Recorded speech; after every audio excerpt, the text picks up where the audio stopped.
एक रात के लिए जीवित हुए योद्धा। महाभारत का युद्ध समाप्त हो चुका था। कुरुक्षेत्र की धरती पर गिरे असंख्य योद्धाओं के शव अब स्मृतियों का हिस्सा बन चुके थे। धृतराष्ट्र, गांधारी और कुंती अपने पुत्रों और प्रियजनों के वियोग से शोक में डूबे वन में तपस्या कर रहे थे।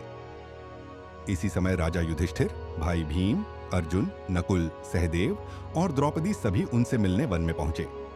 सभी के हृदय में एक ही पीड़ा थी, अपने स्वजनों को खोने का दर्द। महर्षि व्यास का आगमन रात का समय था।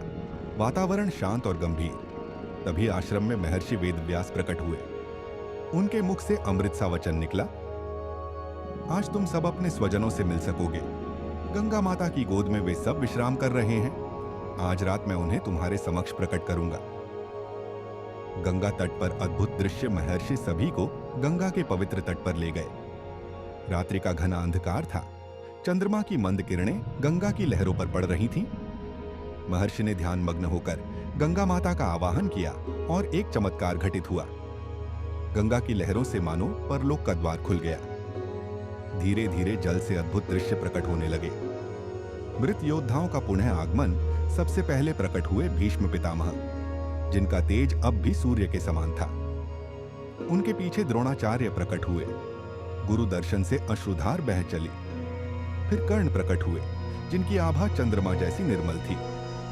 दुर्योधन और दुशासन गर्वित मुद्रा में खड़े थे। अभिमन्यु प्रकट हुए। युवा वीर की आंखों में वही ओज था। घटोत्कच विशालकाय रूप में अपनी हंसी से सबका हृदय पिघला रहे थे। द्रौपदी के पांचों पुत्र भी प्रकट हुए। माता को देखकर उनकी आंखें भर आईं।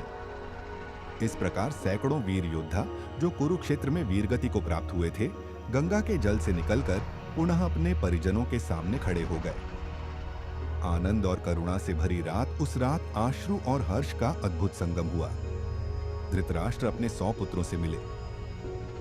गांधारी ने दुर्योधन को देखा तो उनका हृदय भर आया।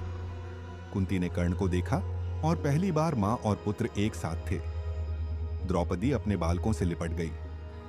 अर्जुन ने अभिमन्यु को गले लगाया, भीम ने घटोत्कच को और युधिष्ठिर ने भीष्म और द्रोण के चरण स्पर्श किए।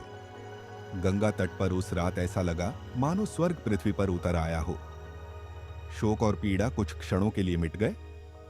प्रातः का विदा, लेकिन समय रुकता नहीं। ज्यों ही प्रातः का प्रकाश फैला, महर्षि ने कहा, अब तुम्हारे प्रियजन अपने लोक को लौटेंगे। धीरे धीरे वे सब वीर, जिनकी आत्माएं क्षण भर के लिए धरती पर आई थीं, पुनः गंगा की लहरों में विलीन हो गए। तट पर उपस्थित सभी जन स्तब्ध रह गए। समापन।